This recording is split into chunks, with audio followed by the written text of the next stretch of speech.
Hello students, you're welcome to today's lesson.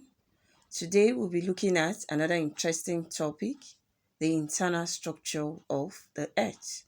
Last lesson our focus was on the external structure. So at this lesson we're going to be knowing more about the internal structure.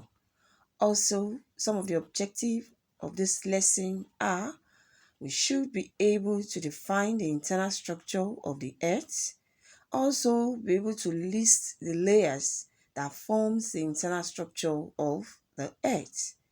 Also at this lesson, we'll be looking at the various characteristics of each of these layers that forms the internal structure of the earth. And thereafter, we'll be discussing how each of these layers differs from one another. Now, looking at the earth structure, remember we said it's composed of two major parts, the external and the internal. Now, the internal structure of the earth actually refers to the different layers that compose the planet, and these include the core, the mantle, and the crust. These three layers forms the internal structure of the earth crust. Each of these layers differs from one another both physically and chemically. The earth has an outer solid layer called the crust, a highly viscous layer called the mantle, a liquid layer, that is the outer part of the core, and a solid center called the inner core. The boundaries between these layers were discovered by seismograph, which showed the way vibrations bounced back during earthquakes. Between the earth crust and the mantle is a boundary called the mohole. This was the first discovery of a major change in the Earth's structure. The thinnest portion of the Earth are found on the ocean floor. It forms what we call the oceanic crust. And this part of the crust can be less than 5 kilometers thick. The thickest part of the Earth crust lies under the continent, and it forms the continental crust. The temperature of the crust closest to the mantle is about 500 degrees Celsius. The temperature of the crust near the Earth's surface is about the same as the air temperature. Looking at the crust proper, floating on top the atmosphere is the crust. The crust is the solid, rigid part of our planet. The crust is a cool layer of rock. It has a thickness that varies from 5 to 80 kilometers. And this forms part of the upper atmosphere. And the crust make up the lithosphere. The crust is the outermost layer of the earth. It is made up of solid rocks. It is mostly made up of lighter elements such as silicon, oxygen, aluminium. And because of this, it is known as SEER, and it represents 1% of the Earth. And it has a temperature of around 22 degrees Celsius. The crust is divided into two major parts, the oceanic crust and the continental crust. Looking at the continental crust, it is a layer of igneous sedimentary rocks that forms the geological continents and the areas of shallow sea beds close to their shores, and these are known as the continental shelves. The continental crust is sometimes called SEER because its bulk composition is richer in aluminium silicates.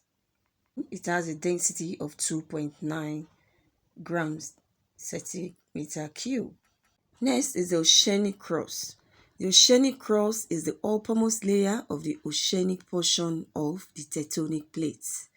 It is composed of the upper oceanic crust with pillow lava and dike, while the lower crust is composed of trachylites. The oceanic crust is primarily composed of seamer, which is rich in iron and magnesium, and it is thicker than the continental crust, and it has a density of about 3 grams per cubic centimeter.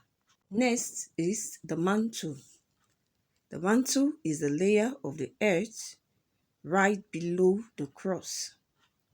It is made mostly of oxygen, silicon, and other heavier elements such as magnesium, and this is also known as seamer.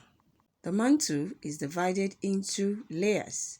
We have the uppermost part of the mantle, which is solid and forms the base of the crust.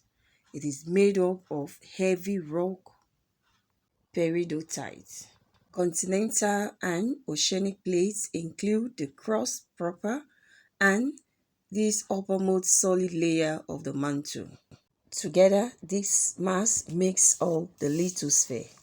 The lithosphere plates float on a semi-liquid asthenosphere. The mantle is also divided into the upper asthenosphere, the lower asthenosphere, and the lower mantle.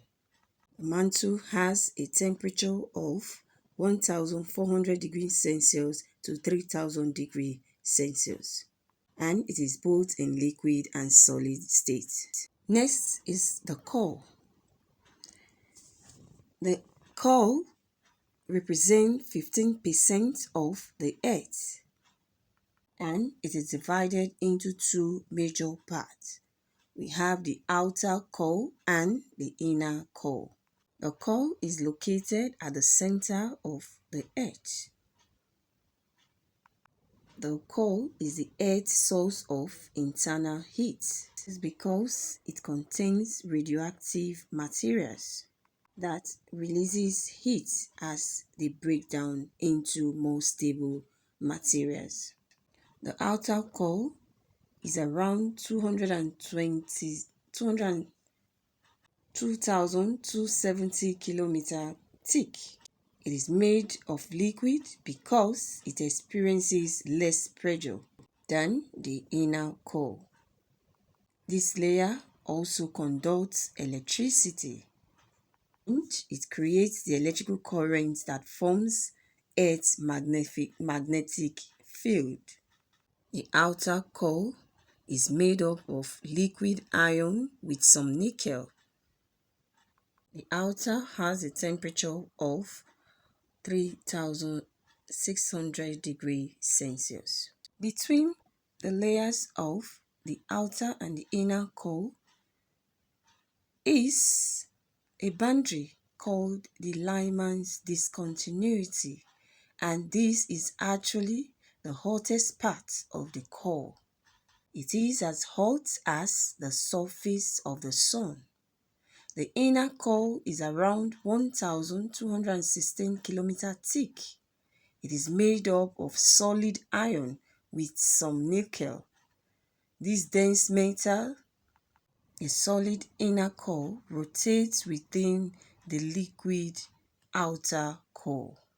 The inner core is extremely hot as it produces magma which solidifies.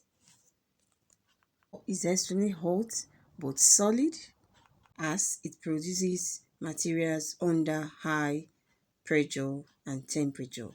It has a temperature of 5000 to 6000 degrees Celsius, and it is composed in the solid state. It contains the mineral iron and nickel. With this, we have come to the end of this lesson. Please do well to attempt your quizzes and ask questions if there are any. Thank you and bye for now. See you in my next class.